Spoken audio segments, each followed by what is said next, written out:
Starting a nonprofit is not just about filling out some paperwork, applying to get your 501c3 status, and then sitting back waiting for the money to roll in. Nope, it's so much more than that. Your nonprofit is a business, and if you want it to last, you should treat it as such.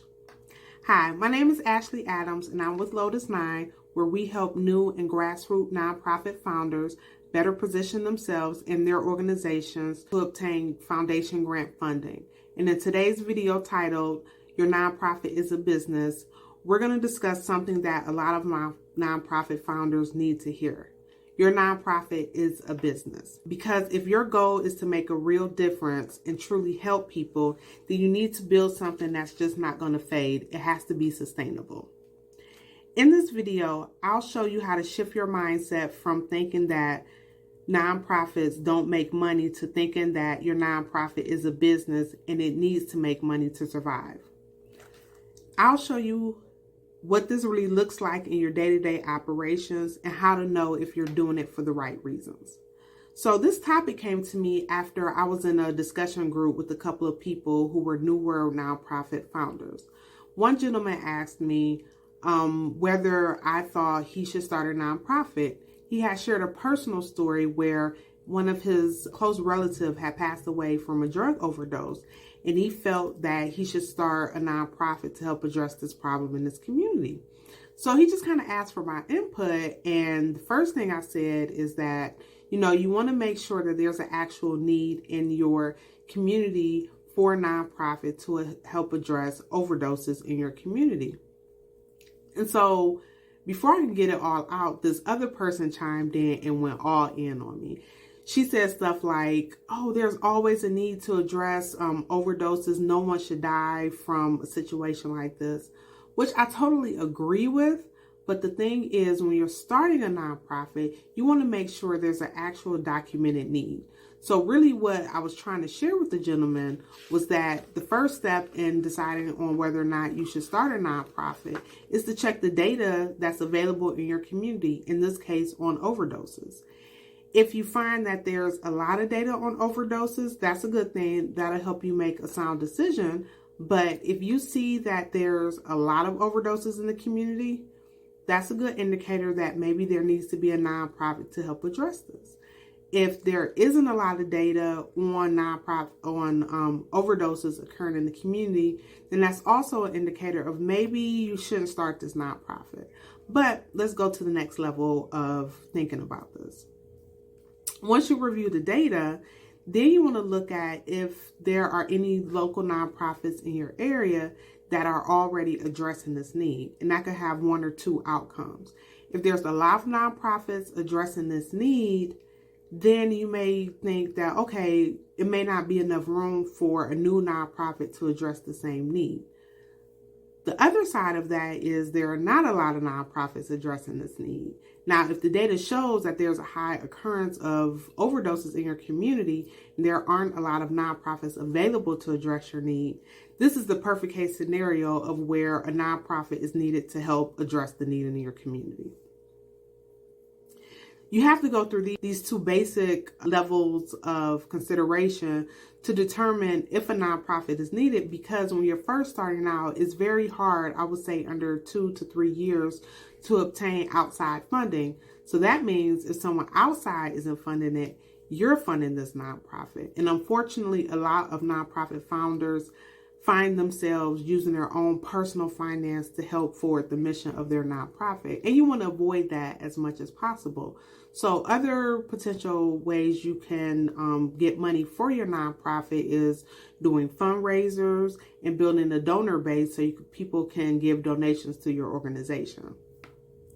So this was the perspective when I was addressing this person's question to me. I don't want, I hope he didn't get the idea that I felt like his loved one's death wasn't enough to show that some services weren't needed in his community to address overdoses. It's just that if you want to be realistic, because your nonprofit is a business, businesses need customers to serve. Nonprofits need communities to address the problems that they have. So it's just like building a business. The other person's response was more from passion, which isn't a bad thing. You got to have passion to work in the nonprofit sector, but you have to pair that with sound, logical reasoning when deciding whether or not you want to start a nonprofit. So I just wanted to share that story to further address the goal of today's video, which is to get you thinking about the sustainability factor of starting a nonprofit. So the first point of today's video is, without sustainability, your nonprofit will fall apart. I kind of want you to play the what if game. So when you're thinking about your nonprofit, and even if you have a nonprofit already, I want you to always in the back of your head think, okay, what if this funding falls through? Or what if we don't hit the goals of our fundraiser this time? Always play that what if game. It reminds me when I was younger, me and my brother would sometimes sit around like, oh, what if we win the lottery for $1 million? What would we do? But, on the other end, you want to say, hey, what if, I lose my job? Do I have enough savings to survive? Am I able to go out and get another job? These are some of the what if games we all play in our head, I think, as children and as adults. You always need a backup plan to make sure whatever you're doing, whether you're, raising your family, maintaining your home, running a nonprofit or a business, to make sure all of that still runs smoothly in the event things change financially for you. So if you really want to help people in the long term, your organization has to survive in the long term. That means you can't just think about the programs of your nonprofit. You also have to think about the budget, the systems, and the strategies that you're using to help your nonprofit stay afloat. You're not just running a one-day community project. You want to run a fully functional nonprofit, and your operation needs to be able to grow, to add staff, manage resources, and report outcomes on the services that you're giving out in the community. And the more your nonprofit is sustainable, that means the more people you can help. Especially if your program is effective, you don't want it to be the case that you have a good, solid program, but because you don't have a good foundation with your systems and your financial management, that good and effective program isn't able to be utilized by the community. You want to make sure if you have something good going, you want to be able to share that with your community and address the needs that they have. So if you've ever felt guilty about focusing just on money or structure or kind of the business side of your nonprofit, don't. This is exactly where you need to be focusing on. And if you think it's boring, let that thinking go, because sustainability is a part of your service. No matter how good a service is, if you can't deliver it in the long term, then other people can't benefit from it. In order for a nonprofit to maintain sustainability, you have to have multiple streams of income. And that could be grant resources. You can have earned income. Some nonprofits sell a product or a service and put that money back into their nonprofit. Let's move on to point number 2. Building a nonprofit is like a business. You've probably heard people say, it's not about the money, it's about the mission. Yeah, that's okay, but you definitely need money to move your mission forward. But here's the part that most nonprofit founders miss. Your nonprofit still needs a business model behind it if it's ever going to last. Think about it this way. When someone starts a business, they usually create a business plan, and they use market research to help develop that plan. They define their target customers. They develop products and services that meets a need out in the marketplace.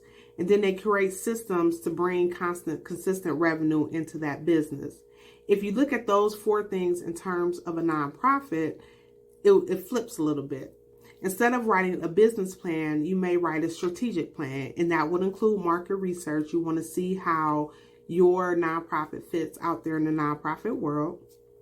You want to define your target population that you're going to serve. You're going to develop a program design that serves that target population in your community.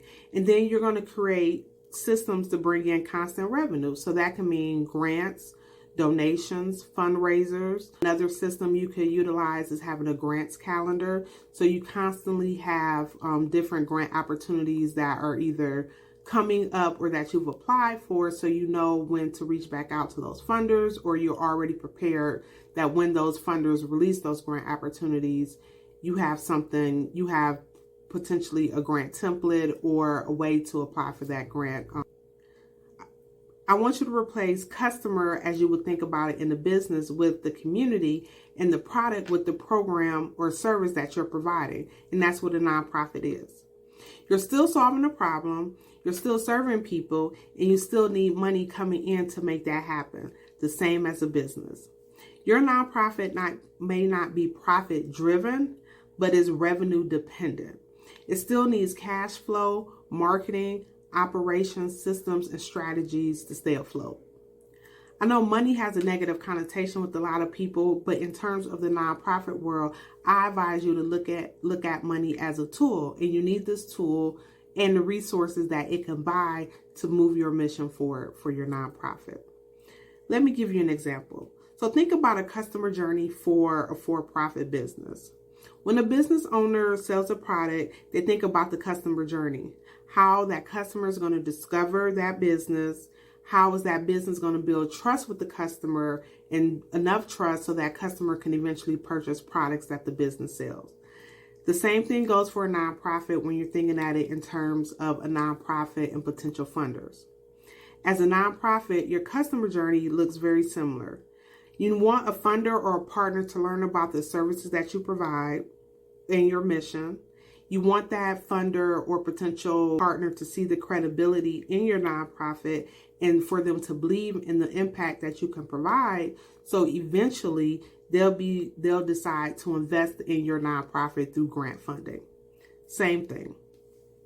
So if you're running your nonprofit as a side project and you're just waiting for money to appear out of thin air, you're not going to last long. I want you to flip that mindset, and from here on out, start running your nonprofit as a CEO runs their business. So ask yourself, what's our nonprofit model? How are we going to deliver results consistently? Who are our ideal partners, and how do we communicate our value to them? What's our plan for consistent revenue? Are we going to use grants? Are we going to have partnerships? Or do we have some way to have earned income to support our nonprofit? Because when you start treating your nonprofit as a business, like a real business with structures, systems, and strategies, your funders are going to start treating you like a real investment. And you can't just have heart when developing a nonprofit. You have to have a system that's going to support it. Okay, so moving on to our third point, you have to check your motivation for starting your nonprofit. Ask yourself, are you doing it for the right reasons? There are generally three reasons why people start nonprofits. The first one is your motivation is just to start something on your own. It's kind of pride-based. The second one is you started your nonprofit because you have some sort of lived experience in the work in the program or services that you want to provide. Or number three, which is the best reason, is that you started a nonprofit because you've identified a need in the community and you have the expertise and resources to address that need. So let's go over these one by one. The first one, you want to start something on your own. If that's the only reason why you started a nonprofit, that energy is going to run out real fast. And especially for the people that you're going to need to help you to help develop that nonprofit further. No one wants to be bossed around, and especially if they're not getting paid. Running a nonprofit is hard. It involves a lot of work. You're going to make sure you're compliant. You're properly reporting out on your services. You have the right leadership in place. You're managing people. And sometimes you're going to have to deal with rejection. And you have to be clear on why you want to do this work. So starting a nonprofit just to say that you have one is not a good reason. If your heart is truly in it and you're doing it for the right reason to create change in your community, and you're not starting something that just looks good or sounds good or looks good on paper, that's what's going to keep you steady when the times get tough with operating your nonprofit. So the second reason, you started a nonprofit because you have lived experience in the work that you're doing. This is important. Actually, a lot of foundation grant applications ask this question. Do you have either anyone on your board or your staff that has lived experience in providing in the work that you're doing? which is good because you think about it, you want to have that firsthand experience, that lived experience to help develop your programs and the services that you provide. But if this is the only reason why you as an individual want to start a nonprofit, I want you to step back and think about why you're doing this. Is this really feasible, the program or idea that you have in place or that you want to have in place? And is it proven to be effective? So an example of this, when I worked at a nonprofit where we provided services to people returning home from prisons, we provided reentry services for them. I would get approached all the time by people who have been home for a couple of years and they developed this program while they were incarcerated. I don't know if it was out of boredom or what have you, but they would create these programs and curriculums that were not evidence-based or had any kind of data or research to support that they would even actually be effective. And so this is a perfect example of starting a nonprofit because you have lived experience. In in this example, there was a program, but I've seen people who actually filed the paperwork and got going with a nonprofit just because they had lived experience in that area, but they didn't have the systems, the people, or the business savvy to actually run a nonprofit. And in the end, the nonprofit kind of ended up dissolving. So, number 3, the best reason to start a nonprofit, like I mentioned before, is because you've identified a need in the community that you can help address with your expertise and resources. This is the perfect reason why you should start a nonprofit, and especially if there's no one else addressing this need. If you fall in the categories 1 or 2, you may want to reconsider starting a nonprofit and just maybe go work for one that provides services that you're interested in, or maybe volunteering with one, because starting a nonprofit involves a lot of heavy lifting on the front end. And if you're just doing it for a pride reason, it's not going to work. So my last point today, build a nonprofit that outlives you. If your nonprofit breaks down or is going to disappear after you take a break or you're not around anymore, that means it's not sustainable. Part of treating your nonprofit like a business is creating systems that's going to run whether or not you're there. That means you need to document all your processes, you need to build a team, and you need to set up workflows that other people can follow when you're not around. Your vision should be big enough to outlive your personal energy or your reasoning for starting a nonprofit. That's how you know you've built something that's real and something that lasts and something that matters.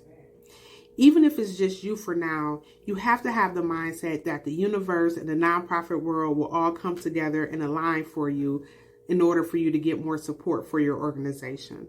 And therefore, you need to have systems in place and be ready for that support because eventually it will come. So I always want you to think in the back of your mind that your nonprofit is going to work. So always plan to have a successful nonprofit. I asked this question in another video. What if you got $100,000 given to your nonprofit today? Would you have the systems and people in place to manage, account for, and to deliver the services with that $100,000? If your answer is no, that means you have some work to do on establishing those systems and aligning your program and your team in place to make sure that you can utilize any money that you get properly. Okay, so let's recap today's video. We talked about 4 things. The first point was, without sustainability, your nonprofit will fall apart. Second, building a nonprofit is just like building a business, so treat it like that. 3, check your motivation. Are you establishing or did you establish your nonprofit for the right reasons? And finally, you always want to build systems that will outlast you. So here are your action steps. We have 2. I want you to take a few minutes to write down what it would take for your nonprofit to operate over the next 5 years. And I mean that financially and operationally in the day-to-day. Then I want you to ask yourself, am I running this nonprofit as a business or like a short-term project, and why you think either way? I'm going to ask that you put your answer in the comments below because it'll help me develop more videos in the future to address some of the issues and concerns you have as a new nonprofit founder. That's all I have for you today. If you found this information helpful, put a comment in the box below, and you can also click the link to join the Lotus Nine nonprofit community email list. That's where I share weekly tips to help you build stronger funder relationships and get funding faster for your nonprofit. Also, don't forget to like this video and subscribe to the channel so you don't miss the next one. Don't forget, you already have the passion and the vision. The only thing left for you to do is position your nonprofit so funders can see it too. See you next time.